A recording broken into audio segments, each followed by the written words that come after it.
News 7 Tamil நேயர்களுக்கு வணக்கம். கேள்வி நேரம் நிகழ்ச்சிக்கு உங்களை வரவேற்பதில் மகிழ்ச்சி. கேள்விகள் உண்மையை வெளிக்கொண்டுவதற்கான ஆயுதம். கேள்விகள் ஒரு தீர்வை நோக்கிய பயணம். கேள்விகள் அதிகாரத்திற்கு எதிரான குரல். ஒவ்வொரு நாளும் எழுப்பப்படுகிற முதல் கேள்வி நியூஸ் 7 தமிழுடையது. கடந்த 10-15 நாட்களுக்கு மேலாக தமிழகத்தை ஸ்தம்பிக்க வைத்திருக்கிறது இளைஞர் திரளினுடைய போராட்டங்கள். ஜல்லிக்கட்டிற்கான தடையை நீக்க கோரியும், ஜல்லிக்கட்டுக்கான தடையை செயற்கையாக உருவாக்கி கொடுத்திருக்கிற பீட்டா அமைப்பை தடை செய்ய கோரியுமான போராட்டங்கள் தமிழகம் முழுக்க தொடர்ந்து வலுப்பெற்று வருகின்றன.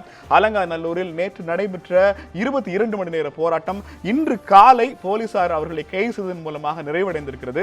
ஆனால் அதற்கு பிறகு தமிழகம் முழுக்க சென்னை, மெரினா, சேலம், மதுரை உள்ளிட்ட பல்வேறு பகுதிகளிலும் அந்த கைது செய்யப்பட்டவர்களை விடுவிக்க கோரியும், ஜல்லிக்கட்டிற்கு அனுமதி வழங்க கோரியும் போராட்டங்கள் தீவிரமடைந்திருக்கின்றன. உண்மையில் இந்த போராட்ட களம் எதை உணர்த்துகிறது? இன்றைய தலைப்பிற்கும் நிகழ்ச்சிக்குள்ளும் போகலாம். சாதி மதம் கடந்து தமிழர்களை இணைக்கும் ஒரே பண்டிகையான பொங்கல் கொண்டாட்டங்கள் முடிவுக்கு வந்திருக்கின்றன. வறட்சி, விவசாயிகள் தற்கொலைகளால் நொந்து போயிருக்கும் கிராமப்புற கொண்டாட்டங்களின் ஒரு அம்சமான ஜல்லிக்கட்டு கடந்த 2 ஆண்டுகளாக நடைபெறாத நிலையில் இந்த ஆண்டாவது நடைபெறும் என்ற எதிர்பார்ப்பு எகிரியது. மக்களிடையே நிலவும் எதிர்பார்ப்பை புரிந்து கொண்டு தேசிய கட்சிகள், மாநில கட்சிகள், ஆளுங்கட்சி, எதிர்க்கட்சி என்ற எந்த பாகுபாடும் இல்லாமல் ஜல்லிக்கட்டு நடக்க ஆதரவு தெரிவித்தன. ஆனால் பொங்கல் நெருங்கி வந்த நிலையிலும் தொடர்ந்த வாக்குறுதிகள் வெற்று வாக்குறுதிகளாக மட்டுமே நீடித்தன. ஜல்லிக்கட்டு நடக்கவில்லை. இந்நிலையில் தடை மீறி ஜல்லிக்கட்டு நடத்த முயன்ற முயற்சிகளும், அதை எடுத்து நடந்த தடியடிகளும், கைதுகளும் பெருந்திரளான இளைஞர்களை வீதிக்கு அழைத்து வந்திருக்கிறது. இதையொட்டு எழும் கேள்விகள்தான் இன்றைய கேள்வி நேரத்திற்கான களத்தை அமைத்து தந்திருக்கின்றன. கலாச்சார பண்பாட்டு உரிமைகளுக்காக போராடினால் கைதுதான் பரிசா? தலைமை இல்லாமல் போராட்டங்கள் தொடர்வது எப்படி? அரசியல் கட்சிகளுக்கு அனுமதி இல்லை என்பது சரியான அணுகுமுறையா? ஜல்லிக்கட்டுக்கான போராட்டம் வேறு மக்கள் பிரச்சனைகளிலும் பிரதிபலிக்குமா? போராட்டங்களின் உரத்த குரல் அரசின் செவிகளை எட்டுமா? இன்னும் பல கேள்விகளுடன் இன்றைய கேள்வி நேரம் பயணிக்கிறது.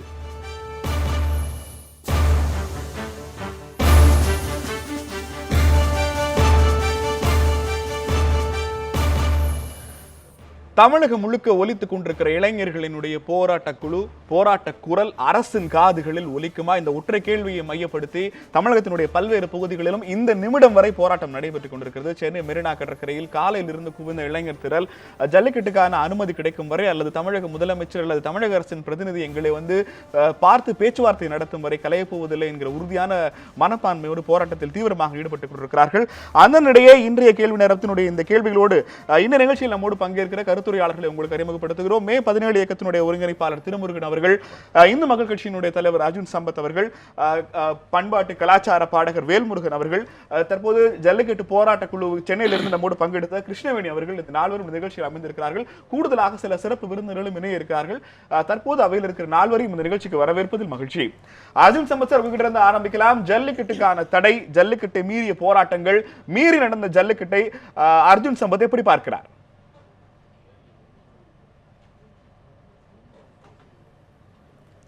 தமிழகம் முழுக்க இன்றைக்கு தமிழர் பண்பாட்டை, கலாச்சாரத்தை காப்பாற்ற வேண்டும் என்கின்ற எண்ணத்தோடு வீதிக்கு வந்திருக்கின்ற மாணவர்களை, இளைஞர்களை நான் வரவேற்கின்றேன், ஆதரிக்கின்றேன்.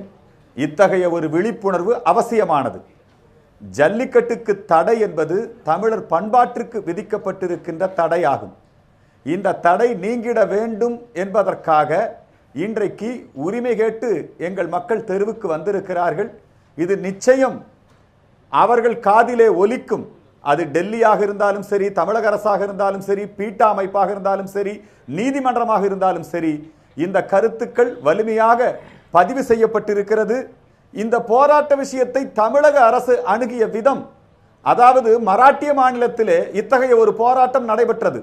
இதே போல ஒரு பாரம்பரியமான திருவிழாவிற்கு அங்கே உச்சநீதிமன்றம் மூலமாக தடை இருந்தது. கிருஷ்ண ஜெயந்தியை ஒட்டி உரியடி திருவிழா நடைபெறும். மனித பிரமிட் அமைத்து உரியடிப்பார்கள். அதற்கு பல்வேறு விதமான நிபந்தனைகளை விதித்து அந்த விழாவே நடத்த முடியாதவாறு ஒரு ஏற்பாட்டை உச்சநீதிமன்றம் செய்தது. அந்த நேரத்திலே மராட்டிய மாநிலத்தில் இருக்கக்கூடிய எல்லா மக்களும் ஒருங்கிணைந்து எங்களுக்கு உச்சநீதிமன்ற தீர்ப்பை பற்றி கவலை இல்லை, ஏனென்று சொன்னால் இது எங்களுடைய வழிபாட்டின் ஒரு பகுதி. உரியடித்தல் என்பது எங்களுடைய பாரம்பரியமான ஒரு வீர விளையாட்டு வழிபாடு. ஆகவே தீர்ப்பை மீறுவோம், உரியடிப்போம் என்று சொல்லி உரியடித்தார்கள். அவர்களை மராட்டிய மாநில அரசு எப்படி அணுகியது? இந்த மாதிரி கைது, நெருக்கடிக்குள்ளாக்குது, இதெல்லாம் இல்லை. நான் இப்பொழுதே இதன் மூலமாகவே தமிழக அரசாங்கத்திற்கு வேண்டுகோள் வைக்கின்றேன். போராட்டம் நடத்தவர்களிடம் சென்று பேச்சுவார்த்தை நடத்துங்கள், நிலைமையை புரிய வையுங்கள், அவர்களை கைது செய்திருப்பவர்களை உடனடியாக விடுதலை செய்யுங்கள். ஜல்லிக்கட்டை நிலைநாட்டுவதற்கு, இந்த பாரம்பரிய விழாவை நடத்துவதற்கு, இந்த பண்பாட்டை பாதுகாப்பதற்கு துணை நில்லுங்கள். போராட்டக்காரர்களிடம் ரொம்ப சுமூகமான அணுகுமுறையை பின்பற்றுங்கள் என்கின்ற வேண்டுகோளை நான் இந்த நேரத்திலே முன்வைக்கின்றேன். அர்ஜுன் சம்பத் சார், இப்ப தமிழகம் முழுக்க பல்வேறு போராட்டங்கள் நடைபெற்றதாக சொல்லியிருக்கிறீர்கள். இந்து மக்கள் கட்சி சார்பாக போராட்டங்கள் ஏதேனும் நடைபெற்றதா? தமிழகத்தில் ஜல்லிக்கட்டு நடைபெற முடியாமல் போனதற்கு யார் காரணம்?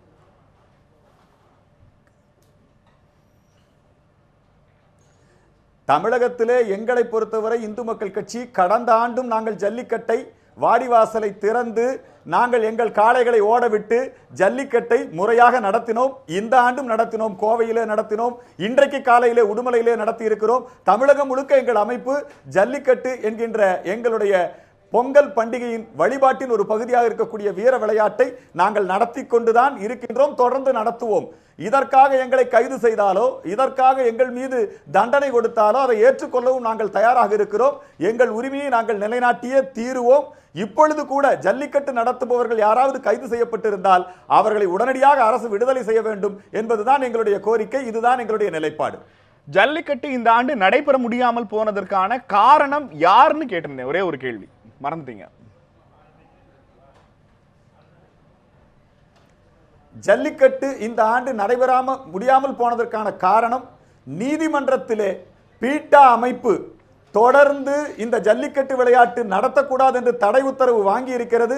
இந்த பீட்டா உத்தரவு, அந்த தடை உத்தரவு வாங்கியதற்கு எதிராக ஒரு மனுவை, அதாவது இந்த விலங்குகளை காட்சிப்பட்டியலிலே இருந்து நீக்க வேண்டும், காட்சிப்பட்டியிலிருந்து காளையை நீக்க வேண்டும் என்று ஒரு மனுவை தயார் செய்து அந்த மனுவை அரசாங்கம் கொண்டு போய் நீதிமன்றத்திலே கொடுத்தால், நீதிமன்றம் என்ன சொல்லுகிறது? விலங்குகள் நல வாரியத்தின் ஒப்புதல் பெற்று தாக்குதல் செய்யுங்கள்.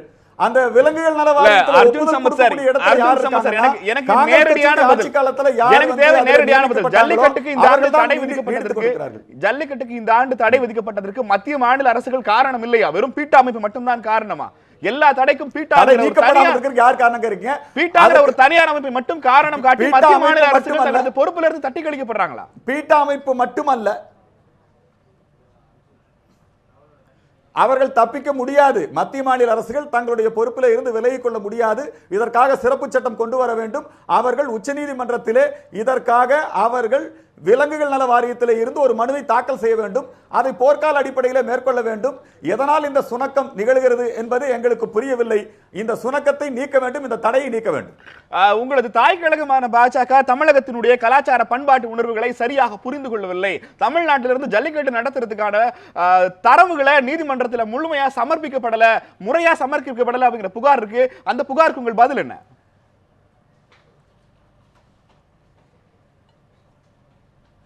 மிக மிக தவறான குற்றச்சாட்டு.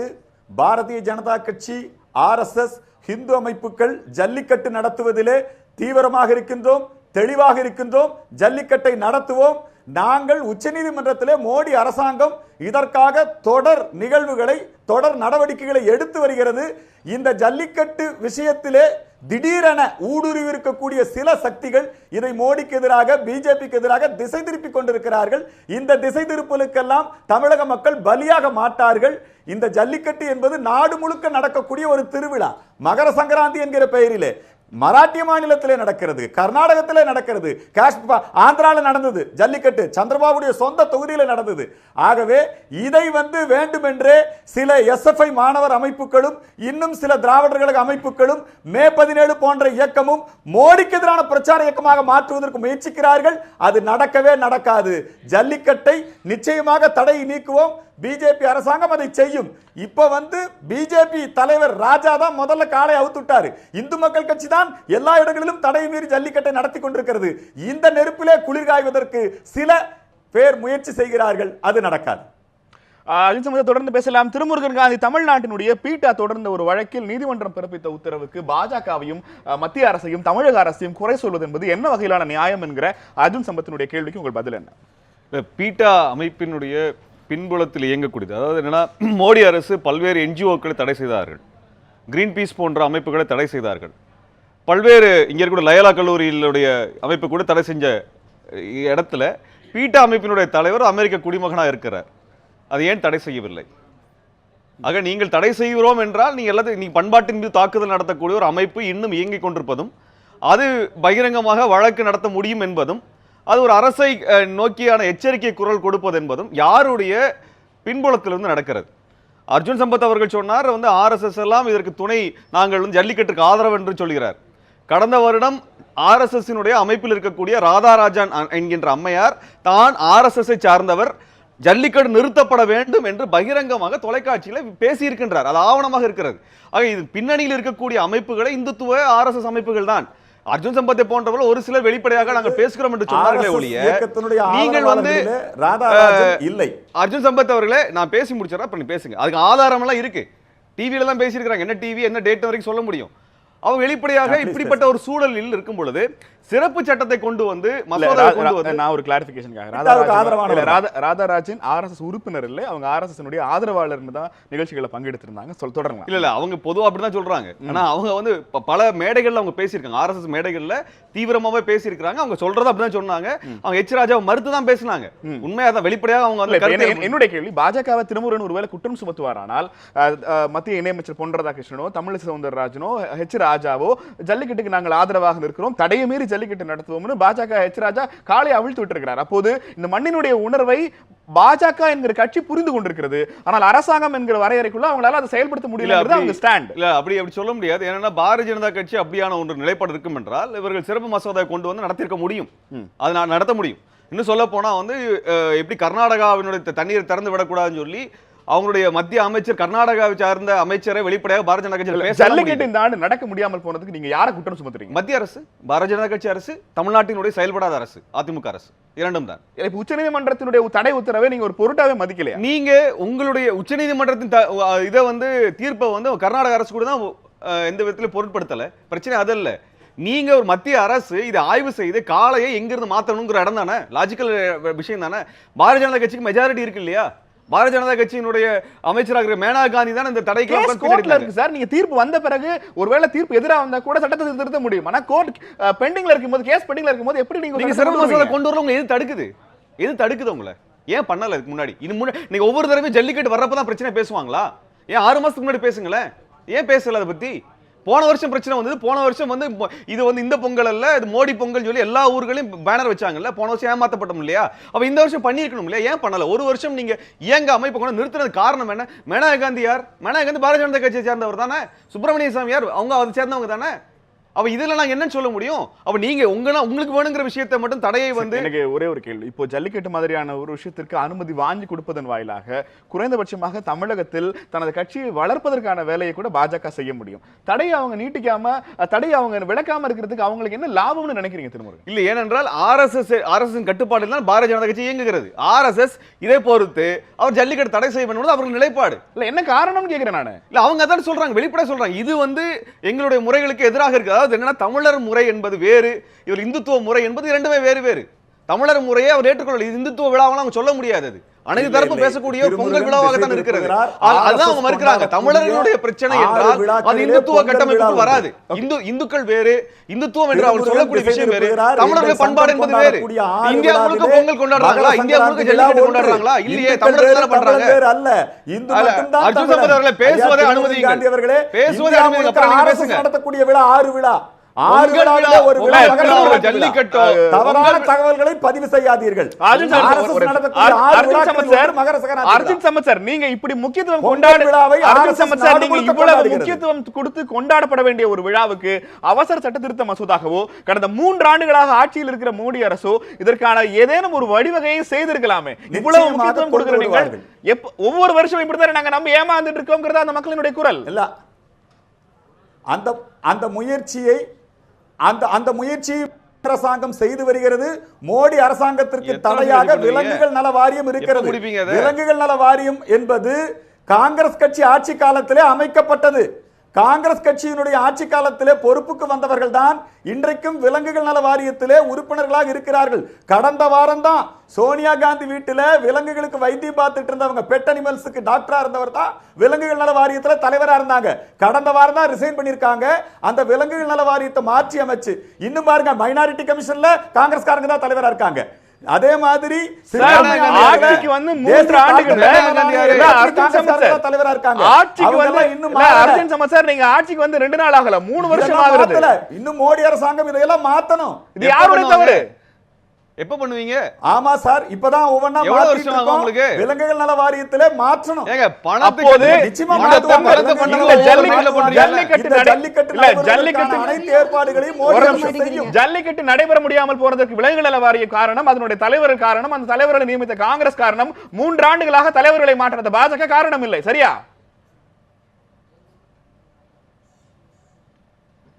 காரணம் தான். 3 ஆண்டுகளாக பாரதிய ஜனதா கட்சி இதிலே அரசியல் செய்ய நினைக்கவில்லை சார். ஆர்எஸ்எஸ் வந்து 6 விழாக்கள் உண்டு. ஆர்எஸ்எஸ்ல குரு பூஜை விழா, ஆர்எஸ்எஸ்ல இந்த சுற்றுலா கேட்க வேண்டிய மிக முக்கியமான கேள்வி, பாஜகவினுடைய மேனகா காந்தி தொடர்ந்து தவறான தகவலை பாஜகவினுடைய மேனகா காந்தி தொடர்ந்து ஜல்லிக்கட்டுக்கு எதிரான ஒரு மனநிலையில் இருக்கிறார். அது குறித்த விஷயங்களை மேனகா காந்தி மட்டும் விலங்குகள் நல ஆர்வலர் அல்ல சார். பீட்டா அமைப்புல எல்லாரும் தான் இருந்தாங்க. ஏங்க பீட்டா அமைப்பு மட்டுமே தான் பின்னாடி காரணம் சொல்றீங்களா? மேனகா காந்தி எல்லாம் பேசலையா? பொதுத்தளத்துல கொண்டு வரவே இல்லையா? நான் கேக்குறேன் அர்ஜுன் சம்பத் சார், நான் ஒன்னு கேக்குறேன். அர்ஜுன் சம்பத் சார் ஒரே கேள்வி. மேனகா காந்தி அவங்க தன்னுடைய வாழ்நாள் கொள்கை. சரி அர்ஜுன் சம்பத் சார் ஒரே ஒரு கேள்வி. தமிழ்நாட்டினுடைய பிரதிநிதிகள் பாராளுமன்ற உறுப்பினர்களை மோடி சந்திப்பதில் என்ன பிரச்சனை? ஏன் சந்திக்க மறுத்தீங்க? காவிரி பிரச்சனையில சந்திக்கல, இப்பவும் சந்திக்கல. எதனால என்ன பிரச்சனை? கௌதமி போனா சந்திக்கிறாங்க, அவங்க நடிகைகள் போனா சந்திக்கிறாங்க, நடிகர்கள் போனா சந்திக்கிறாங்க, எம்பிக்கள் போகும்போது ஏன் சந்திக்கல? முயற்சி பண்ணாங்க, ஏன் சந்திக்கல? ஏன் பாராளுமன்ற உறுப்பினர்களை ஏன் சந்திக்கவில்லை? மோடி ஏன் சந்திக்கல? நீங்க சோவிலாக்கு அங்கிருந்து பேச முடியுது இல்ல? இது ஷோக்கு பேச முடியுது, ரேடியோல பேசுறீங்க, மான் கி பாத் பேசுறீங்க. தமிழ்நாடு இந்தியாவில் தானே இருக்கிறது. தமிழ்நாடு இந்தியாவில் தானே இருக்கிறது. அர்ஜுன் சம்பத் அவர்களே, இத வந்து தயவு செஞ்சு நீங்க மோடி ஏன் பேச மாட்டேங்கிறாரு? சித்தரிக்காதீங்க. மோடி ஏன் பேச மாட்டேங்கிறாரு? இல்ல சமத்தை தொடர்ந்து பேசலாம்.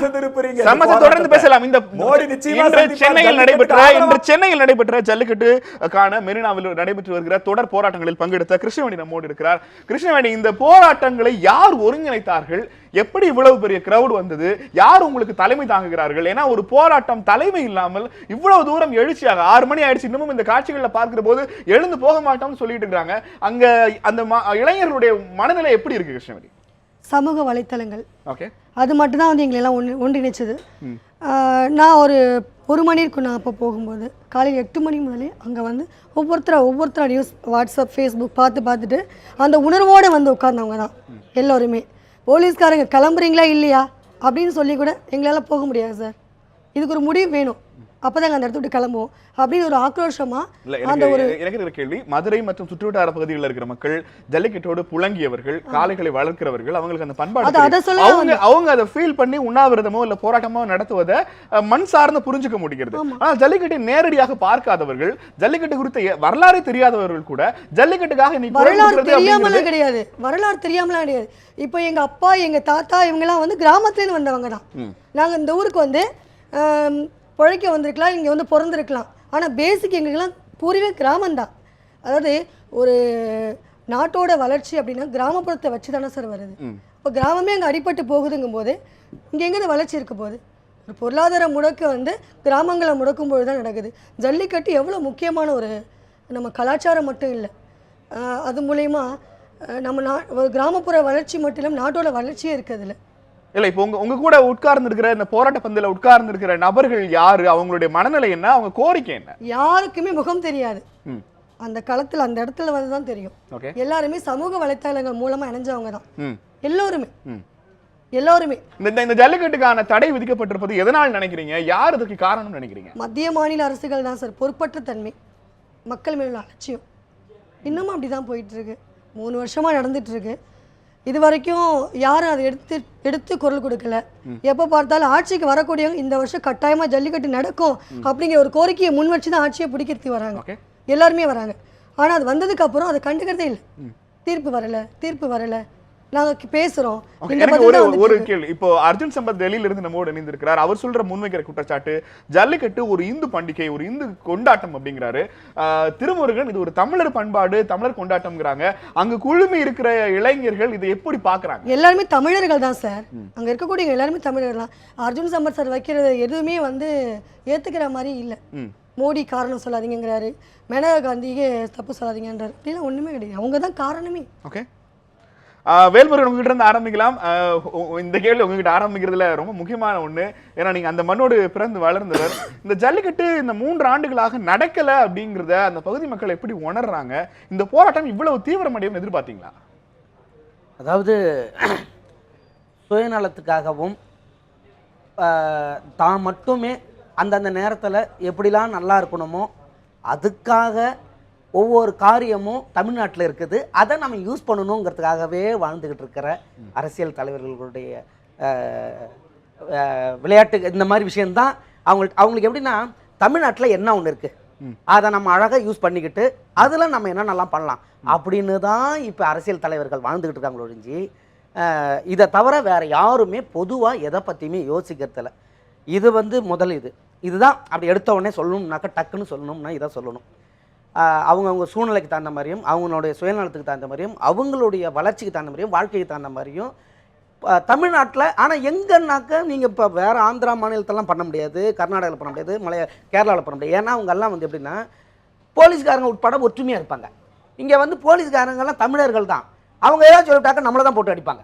ஏன்னா நானும் தமிழன் தான்டா, நான் இருக்குடா, நான் என் பிள்ளைல அடிக்கணும், என் அண்ணன் தம்பி அடிக்கணும், என் அக்கா தங்கச்சி அடிக்கணும், என் அண்ணன் தம்பி அடிக்கணும், எங்கள் அப்பா அம்மா அடிக்கணும். அப்புறம் எங்களுக்கு அப்படிப்பட்ட பதவியும் வேணாம், வேலையும் வேணாம். நாங்கள் செவனேன்னு எங்கள் குடும்பத்தோடு வாழறோம், செத்தா நாங்கள் ஒன்றா சாப்பிட்றோம். இல்லைனாக்கா எங்களுக்கு அந்த பதவி வேணாம், வேலை வேணான்ட்டு இப்படி இருக்கணும், இப்படி ஒற்றுமையாக வாழணும். இந்த ஒற்றுமை இல்லைங்கிறத நல்லா புரிஞ்சுக்கிட்டாங்க. ஏன் இல்லைனாக்க முதல்ல 1000 ஆண்டுகளுக்கு முன்னாடியே கல்வெட்டுகளில் எழுதப்பட்ட ஒரு விஷயம். அதுவும் நம்மளுடைய காளைகளை வடிவமைச்சு அதுக்கப்புறம் அந்த காளைகளினுடைய வரலாறு, வாழ்க்கை, இது அரசர்கள் இவங்க எல்லாம் எப்படி யூஸ் பண்ணாங்கன்னு இதை தான் அப்புறம் தான் ஆரியர்கள் தான் உள்ளே கொஞ்சம் கொஞ்சமாக பிரித்து சரி அப்படியே இருந்தாலும் அவங்கள எதிர்த்துக்கிறதுக்காக திராவிடர் இது இருந்தது. திராவிடர்களையும் 2 பேரை பிரித்து நீ இப்படி வா அப்படி வான்னு சொல்லி கடைசியில் இப்போ யாருமே இல்லை கேட்கறதுக்குன்னு தெரிஞ்ச உடனே நீங்க ஒரு அரசியல் கட்சிகளை இவ்வளவு குற்றம் சுமத்தினால தமிழ்நாட்டில் ஜல்லிக்கட்டுக்கு எதிராக ஒரு கட்சி கூட இல்லை. எல்லா கட்சிகளும் ஜல்லிக்கட்டுக்கு ஆதரவு தெரிவிக்கிறாங்க, ஜல்லிக்கட்டு நடத்தணும்னு சொல்றாங்க. ஏறக்குறைய பெரும்பாலான கட்சிகள் போராட்டம் நடத்தி இருக்கிறாங்க, எல்லா கட்சிகளும் ஆதரவு தெரிவிக்கிறாங்க. ஆனா ஜல்லிக்கட்டு நடக்கல. என்ன காரணம் நினைக்கிறீங்க? அதுதான் இப்போ என்ன எதுக்காக சொல்ல வரேன்னா இதை யார் போய் கேட்டாலும் அந்த நேரத்தில் கேட்டுட்டு அந்த நேரத்தில் பேசிட்டு ஒரு வாரம் கழிச்ச உடனே அப்புறம் அடுத்த வேலை போயிடும், வேறு ஏதாவது ஒர்க்கு போயிடும், வேறு எதையாவது அப்புறம் அடுத்தது இதுக்கு போயிடுவாங்க. இப்படி தான் ஒவ்வொரு விஷயமும் நடக்குது. எனக்கு என்னென்னா இது ஏன் நடக்கக்கூடாது அப்படிங்கிறது ஒரே ஒரு விஷயம் மட்டும் இது எல்லாருக்குமே தெரியும். இது அவங்கவுங்க வேணாம் சுயநலத்துக்காக ஏதாவது ஒன்று சொல்லி ஒன்று நீ குற்றம் சொல்கிறேன், என்ன நான் குற்றம் சொல்கிறேன், நீ எனக்கு தெரியாது உனக்கு தெரியாது, ஆனால் நடக்கணும்னாக்க நடத்திட்டு போங்க. ஏன் நடக்கலை? நடக்கணும்ல. இப்போ எனக்கு தெரியும் உனக்கு தெரியும் ஒன்றும் இல்லை சார். நம்ம காளையை அழிக்கணும். ஒரே ஒரு விஷயம், நம்ம தமிழ்நாட்டில் இருக்கிற காளைகளை அழிக்கணும். இந்த காளைகளை அழித்தால் வெளிநாட்டில் இருக்கிற காளைகளுடைய இது இங்கே பெருகும். இங்கே பெருகும் பொழுது நம்ம காளைகளை அழிக்கிறது எப்படி அழிக்கணும்? நீங்கள் இப்போ விளையாடிக்கிட்டு இருந்ததுனாக்க புத்துணர்வாக இருக்கும், பெருகும். நிறைய காளைகள் வளம் பெருகும் பொழுது அவன் காளைகளோ அவனுடைய மாடுகளோ இங்கே உள்ளே வர முடியாது. புரியுதுங்களா? இதான் உண்மை. அவன் காளைகள் இங்கே உள்ள நுழைய முடியாது. தமிழ்நாட்டில் எந்த காளையும் வராது. அது எங்கன்னா இப்போ அமெரிக்காவில் அவன் ஏகப்பட்ட காளைகளை வளர்த்துக்கிட்டு இருக்கான், ஏகப்பட்டதை. அதெல்லாம் இங்கே வரணும். இப்போ என்னன்னாக்க நம்ம காளைகள்லாம் இப்போ இனப்பெருக்கம் அதிகமாக இருக்குது. அந்த இனப்பெருக்கம் கம்மியாகணும்னா இந்த மாதிரி இப்போ விளையாட்டை இது பண்ணால் தானே இனப்பெருக்கம் கம்மியாகும். இனப்பெருக்கம் கம்மியான உடனே இதனால் எந்த பலனுமே இல்லைங்கும் பொழுது அழிஞ்சு போடும். அழிஞ்ச உடனே அவன் காளைகள் உள்ளே வந்துடும். காளைகள் உள்ளே வந்தோடனே அவன் சந்தோஷமாக இருப்பான், அவன் மகிழ்ச்சியாக இருப்பான். தமிழ் இனத்தை அழிக்கணும், இவ்வளோதான். ரொம்ப எளிய தமிழ் எல்லாத்தையும் மொத்தமா சுருக்கி. இதை விட இன்னொன்னு சொல்றாங்களா? ஒரே ஒரு விஷயம், நீங்க நீங்க சாதிச்சீங்கன்னா, நீங்க ஒரு வெற்றி அடைஞ்சிங்கன்னா, சும்மா ஏதாவது ஒன்று போனீங்கன்னா ஒரு கண் திஷ்டி வரும். உங்களுக்கு வருமா வராதா? வரும். எல்லாத்துக்குமே ஒரு அடிப்படும், கண் திஷ்டி வரும். இது என்னன்னா ஒரு 20 வருஷமா 25 வருஷமா 50 வருஷமா 100 வருஷமா நம்மளுடைய 1000 வருஷமா எதுக்கு இந்த பாரம்பரியத்தை கொண்டு வந்தான் அப்படின்னா, தமிழன் ஒரு காளை அடக்கி வீரத்தை காட்டுறானே நம்ம முன்னாடி. அப்போ அவன் வீரத்தை காட்டும் போது நான் பார்த்துக்கிட்டு இருக்கணுமா அப்படிங்கிறதுக்காக அதை ஒண்ணு இதாங்க எனக்கு தெரியும். இது மாதிரி அவன் வீரத்தை ஒரு ஆம்பளை காளை அடக்கி வீரத்தை காட்டுறானே நம்ம கிட்ட. ஏங்க இங்கே தாங்க எல்லா பெரிய ஆளும் இருக்கான்.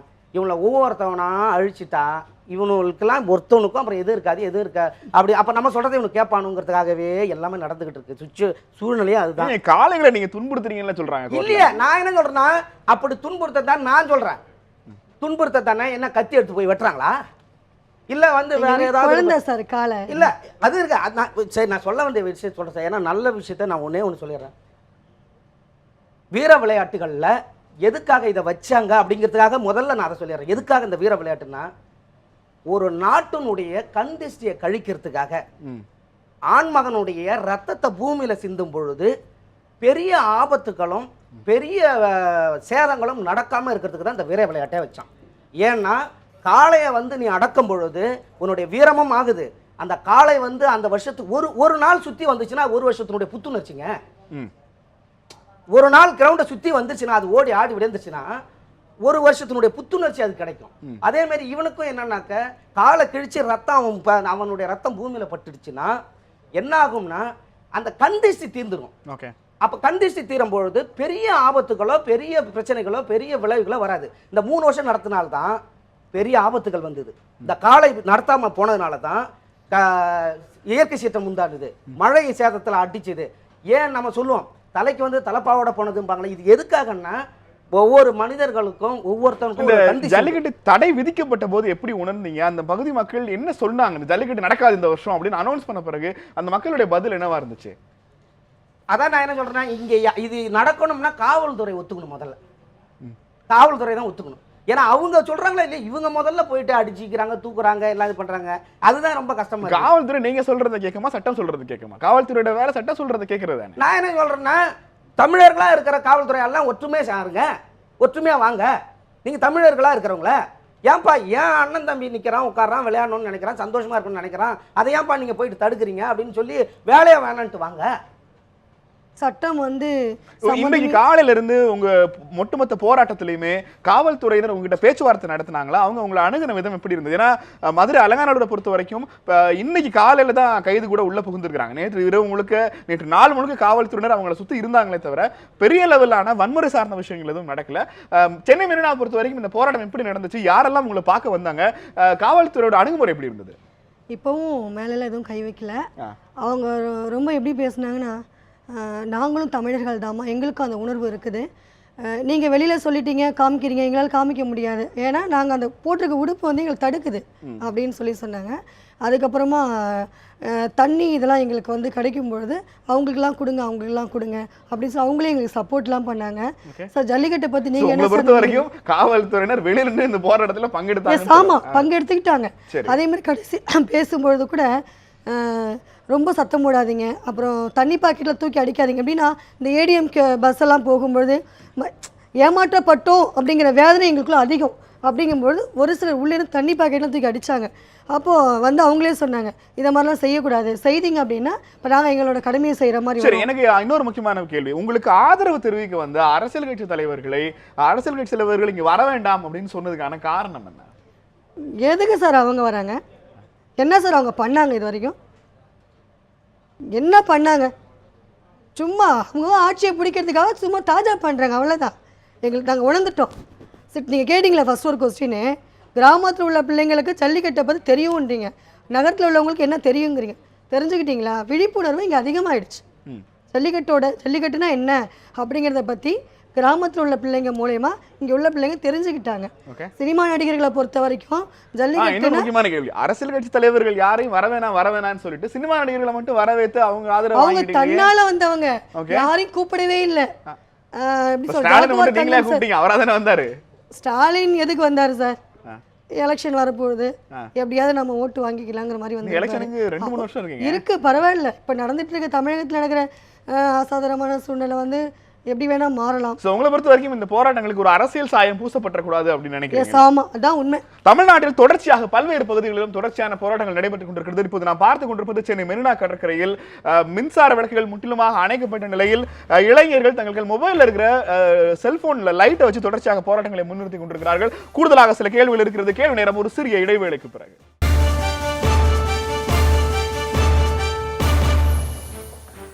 கேள்வி நேரம் தொடர்கிறது. கலாச்சார பண்பாட்டு உரிமைகளுக்காக போராடினால் கைதுதான் பரிசா? எப்படி தலைமையே இல்லாமல் தமிழகம் முழுக்க இவ்வளவு பெரிய போராட்டங்கள் வீறு கொண்டு நடக்கிறது? இந்த போராட்டங்கள் தமிழகத்தினுடைய வாழ்வாதார பிரச்சனைகளுக்காக தொடருமா? இந்த போராட்டங்களுக்கு மத்திய அரசு செவி சாய்க்குமா? இந்த கேள்விகளுக்கான பதிலை இன்றைய கேள்வி நேரம் தேடிக்கொண்டிருக்கிறது.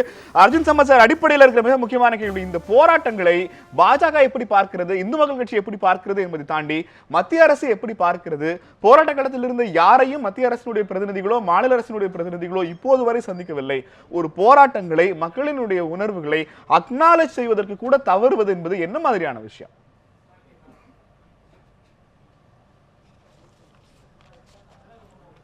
இப்பொழுது நடைபெற்றுக் கொண்டிருக்கக்கூடிய இந்த போராட்டம் ஏதோ பிஜேபி அல்லது இந்து மக்கள் கட்சி அல்லது அதிமுக திமுக என்று நாங்கள் இதிலே கட்சி பார்த்து இந்த போராட்டத்தை நாங்கள் அணுகவில்லை. இதில் அரசியல் செய்யவும் விரும்பவில்லை. யாருமே இதில் அரசியல் செய்யவும் விரும்பவில்லை. அப்படி விரும்புவதை மக்களும் விரும்பவில்லை.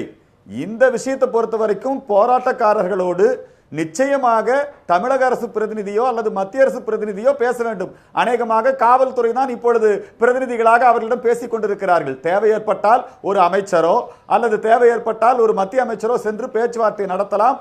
ஏனென்றால் இந்த கொள்கை, இந்த கோரிக்கை எல்லோருக்கும் பொதுவானது.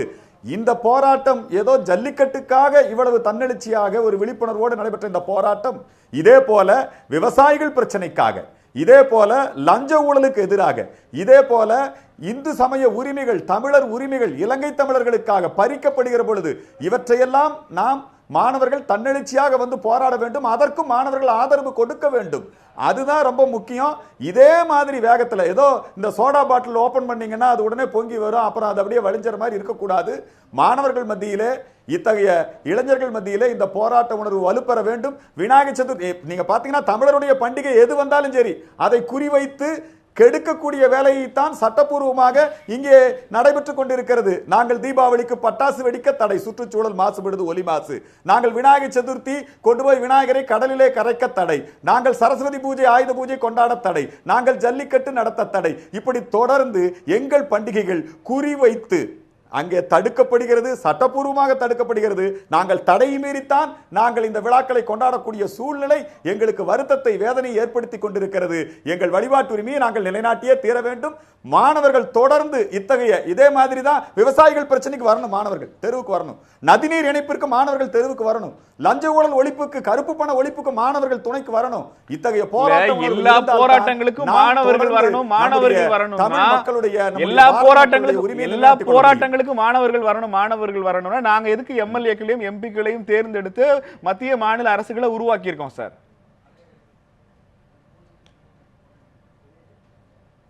அப்படிப்பட்ட எம்எல்ஏக்கள் எம்பிக்களை தோற்கடிங்க. இவ்வளவு நாள் நாம் தேர்ந்தெடுத்த பிரதிநிதிகள் தவறானவர்கள்.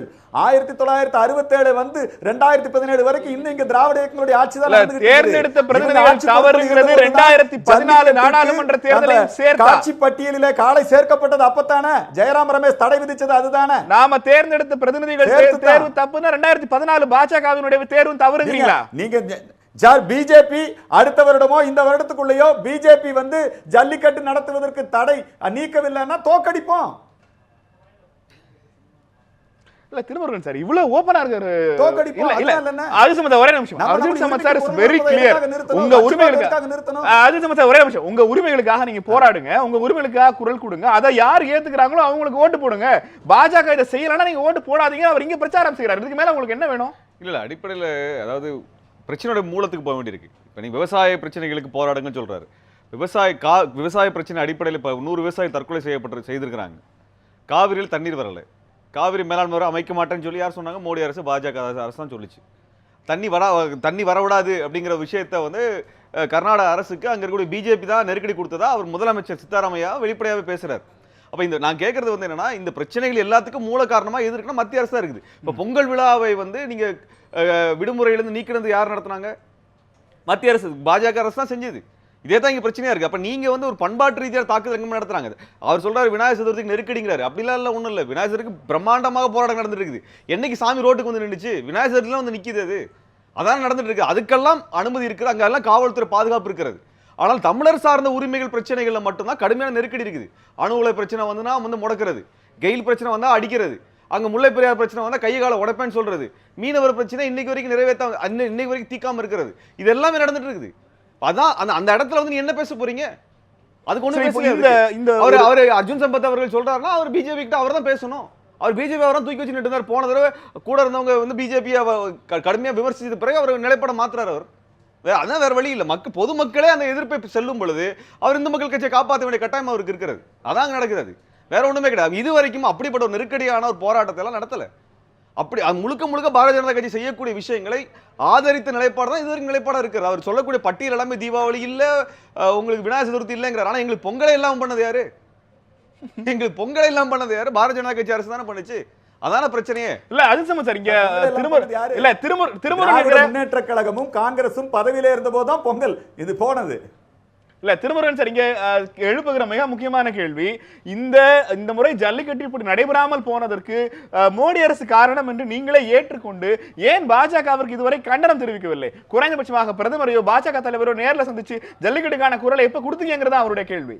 சார்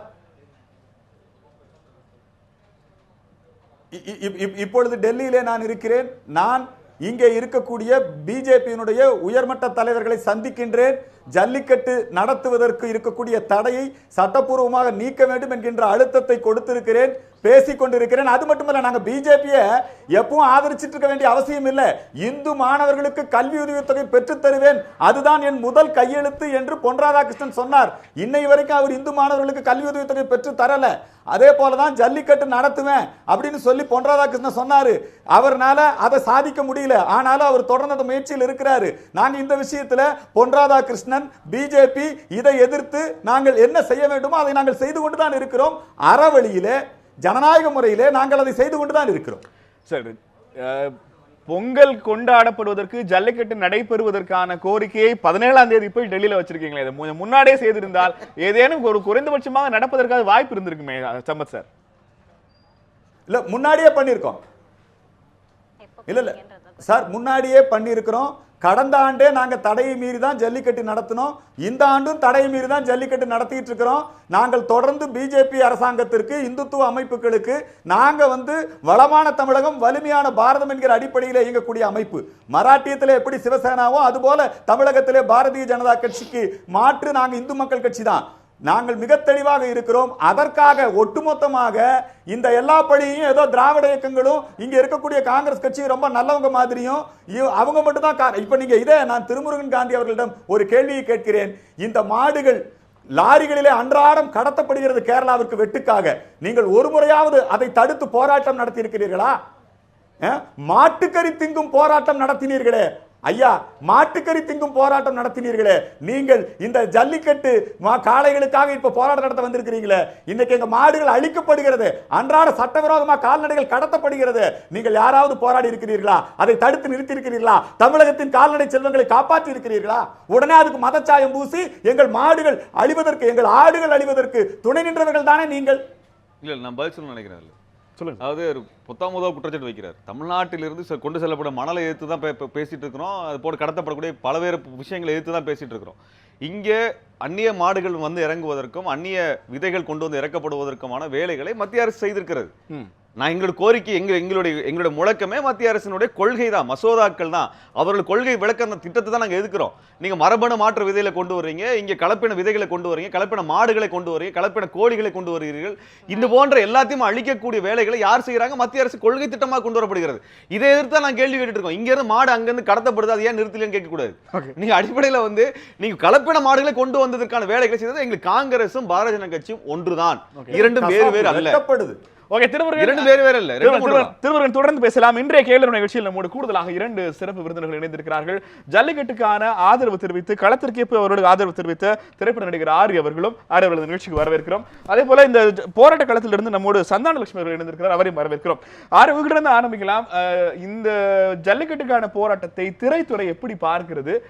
நேரடியாக போய் ஆதரவு தெரிவிக்கிற அளவுக்கு ஜல்லிக்கட்டை முதன்மையானதாக முக்கியமானதாக கருதுகிறீர்களா? நான் திரைத்துறை என்ன ஆதரிக்குதுன்னு என்ன நிலவரம் எடுத்துக்கிறதுல தனிப்பட்ட முறையில் ஒரு தமிழ் குடிமகனாக, தமிழ் பேசும், தமிழ் மொழி பேசும் ஒரு ஆளாக ஒரு உணர்வு இருக்குது எல்லாருக்குமே. நான் இதை கையில் எடுத்து ஒரு 1.5 வருஷத்துக்கு மேலே ஆச்சு. நான் வேறு வகையாக கையில் எடுத்துட்டேன். அதாவது இயற்கை வேளாண்மைங்கிறது ரொம்ப முக்கியமாக இருக்குது.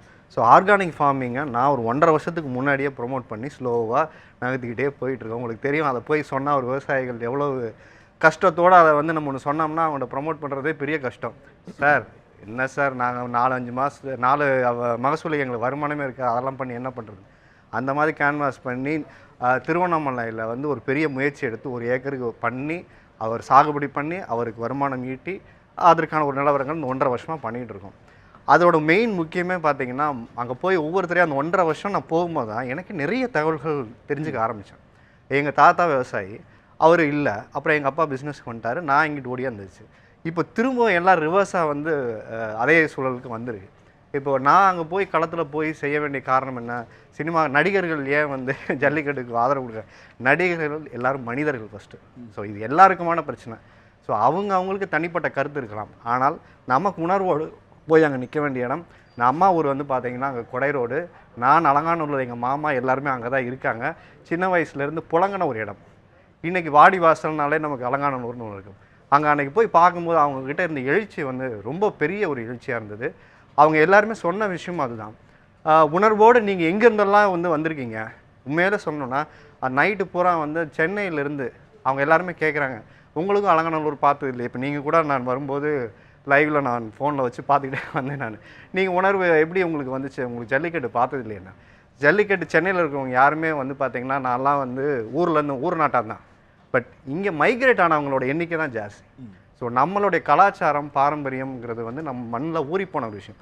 கண்ணில் பார்க்காம இருந்திருக்கலாம். பட் மாடலோடைய எண்ணிக்கை பார்த்திங்கன்னா 130லேருந்து இன்றைக்கி ரொம்ப குறைஞ்சி போயிடுச்சு. இருக்கிறதே பார்த்திங்கன்னா ஒரு 6-7 அப்படிங்கிற ஒரு எண்ணிக்கைக்கு அளவுக்கு வந்துடுச்சு. ஒரு 30 இனங்களுக்குள்ளே தான் இருக்குது. அதில் வெகு வேகமாக அழிஞ்சிட்ருக்கு.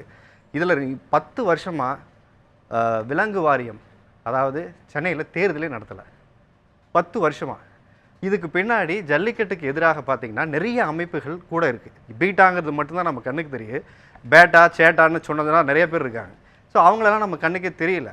பட் அவங்க வந்து இதுக்கு பின்னாடி அவங்களுக்கெல்லாம் ஃபண்டு எங்கே வந்து வருதுன்னு கேட்டிங்கன்னா, விலங்குகள் நல வாரியத்துக்கு பின்னாடி இருக்க ஃபண்டு யார் ரைஸ் பண்ணுறா, ஏன் பண்ணுறாங்க அப்படின்னா, மெயினாக எல்லாமே வியாபாரம்.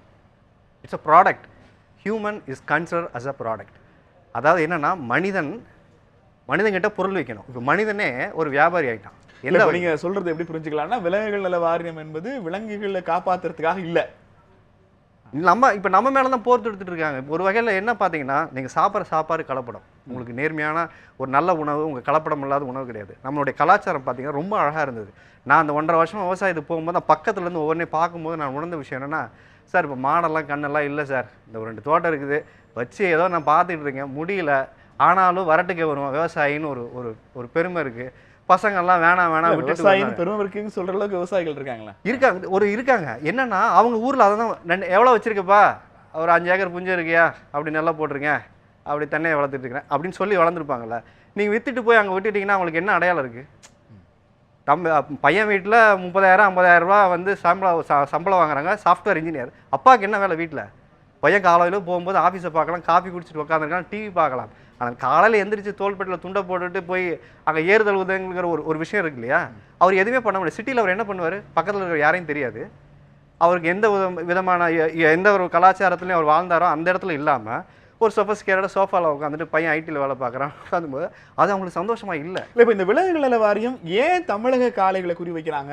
இல்லை ஜல்லிக்கட்டுக்கு தடை விதிக்கிறதன் மூலமாக அவங்களுக்கு என்ன அதில் லாபம் நினைக்கிறீங்க? நான் ரிசர்ச் பண்ணதில் இந்த 1.5 வருஷத்தில் ரொம்ப சுருக்கமாக நான் சொல்கிற விஷயம் என்னென்னா, இந்தியாவுடைய கலாச்சாரத்தை முதல்ல உடைக்கணும். ஏன் உடைக்கணும் அப்படின்னா, நம்மளோட இன்ஃப்ராஸ்ட்ரக்சர் ரொம்ப பலமானது. அதாவது நம்ம சாப்பிட்ற சாப்பாடு, நீங்கள் விதைக்கிற விதை வந்து அன்னைக்கு நல்ல சூழலில் இயற்கையோடு இருந்தது. அப்போ உங்கள் உணவு உங்களுக்கு நல்லா கிடைச்சிது. அப்போ உங்களுடைய ஆரோக்கியம் உத்தரவாதம் இருந்தது. அதன் மீறி உங்களுக்கு ஒரு பிரச்சனை வந்தால் கூட எல்லாருக்கிட்டையும் பாட்டி வைத்தியம் இருந்தது. அந்த பாட்டி வைத்தியம் தொலைஞ்சு போச்சு. ஏன்னா எல்லாரும் 60-70 வயசு வரைக்கும் இங்கே நிம்மதியாக இருக்கிறாங்க. அப்போ உங்ககிட்ட எப்படி நான் மருந்தை வைக்கிறது, உங்ககிட்ட எப்படி நான் உணவு வைக்கிறது? நீங்களே உணவு உற்பத்தி பண்ணிக்கிறீங்க. அந்த உற்பத்தி மூலம் உங்கள் உடல் ஆரோக்கியமாக இருக்குது. நான் எப்போ உங்கள்கிட்ட மெடிசன் கொண்டாந்து விற்க முடியும்? அப்போ மிகப்பெரிய சந்தை எங்கே இருக்குன்னா மெடிசின்.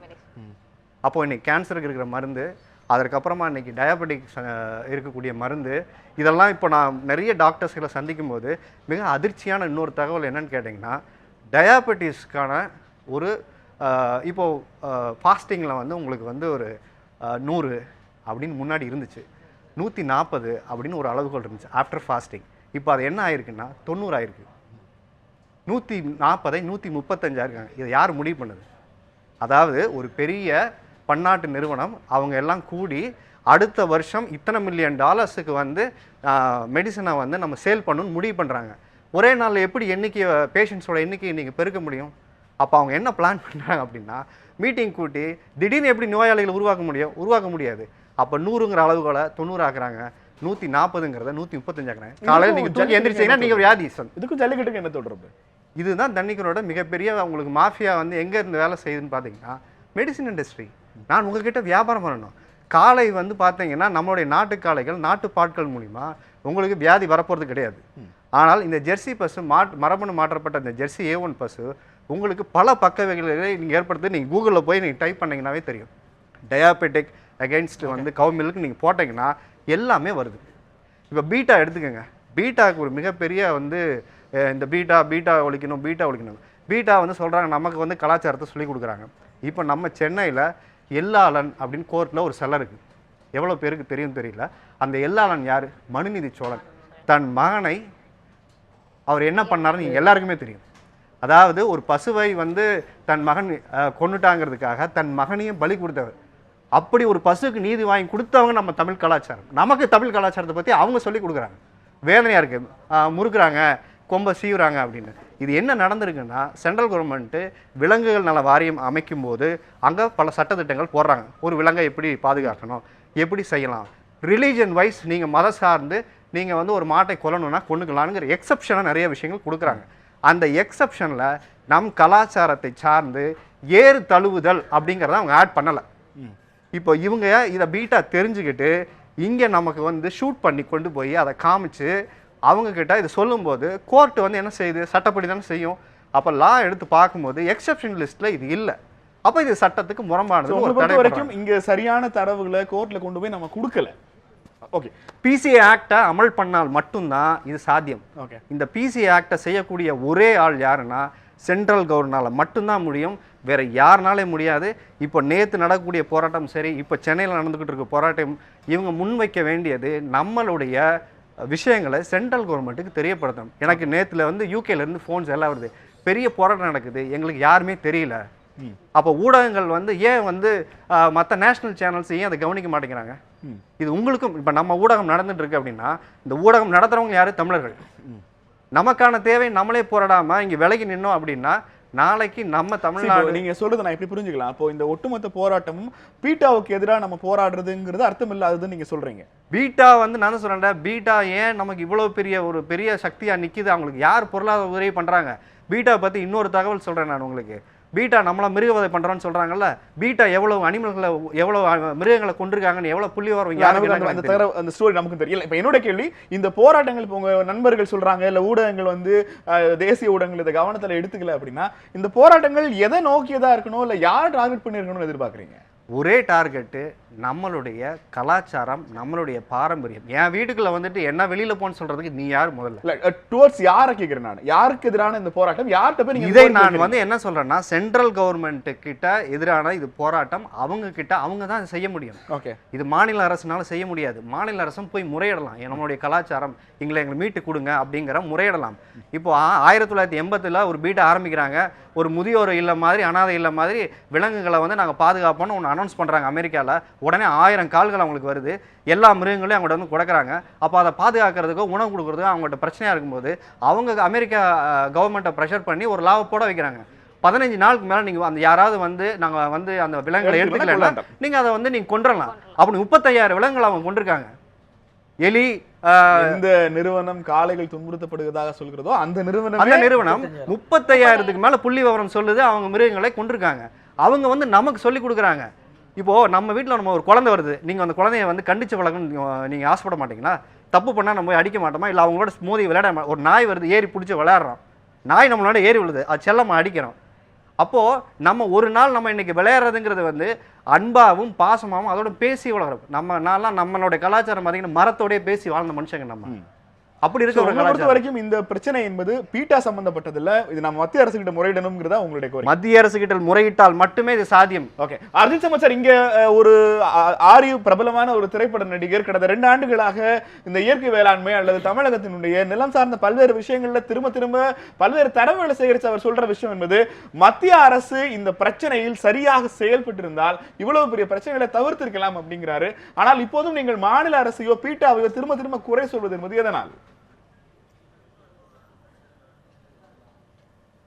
இல்ல மத்திய அரசுக்கு அவர் கொடுத்திருக்கக்கூடிய அத்தனை தரவுகளும் உண்மை.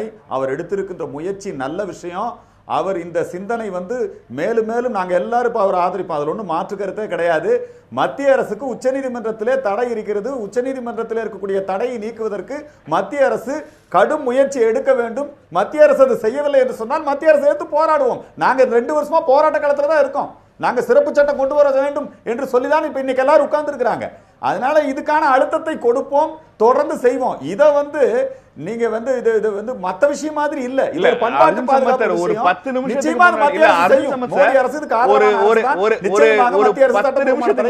ஒரு 10 நிமிஷத்துக்கு முன்னாடி இந்த பிரச்சனையை மோடி அரசுக்கு எதிராக நீங்கள் திசை திருப்புகிறீர்கள் நீங்க தான் சொன்னீங்க. இப்போது இந்த பிரச்சனையை மோடி அரசு செய்கிறது நாங்க அதை எதிர்க்கிறோம்னு சொல்றீங்க. இந்த ரெண்டுல எது உண்மை? நீங்க ஒரு விஷயம் ஆமா ஒரு விஷயம் கேட்டுங்க. மத்திய அரசு இப்ப இன்னும் வேகமா செயல்படணும். ஆனா அதுக்காக உடனே நான் தனித்தமிழ்நாடு வாங்கிடுவேன், நான் அதுக்காக மோடி இந்து வெறியர், மோடி ஆரியர், இங்க தமிழர் பண்பாட்டை நசுக்கிறாருன்னு அவதூறு பிரச்சாரம் பண்றீங்க பாருங்க. அந்த விஷயத்தை நான் எதிர்க்கிறேன். இந்த மாணவர் போராட்டத்தில் எஸ்எஃப்ஐ பேனர் விரிக்கிறீங்க பாருங்க. இந்த இளைஞர்கள் போராட்டத்தில் நீங்க உங்க கடையை வைக்கிறீங்க பாருங்க. அதைத்தான் நாங்க எதிர்க்கிறோம். இந்த அவையில் இந்து வெறியர் என்றோ தனித்தமிழ்நாடு கோரிக்கை குறித்தோ எந்த பிரச்சனையும் எழுதப்படவில்லை. மத்திய அரசு தான் செய்ய வேண்டியதை செய்ய தவறி இருக்கிறது என்கிற குற்றச்சாட்டை எப்படி மோடி இந்த அவையில் எடுக்கல சார்?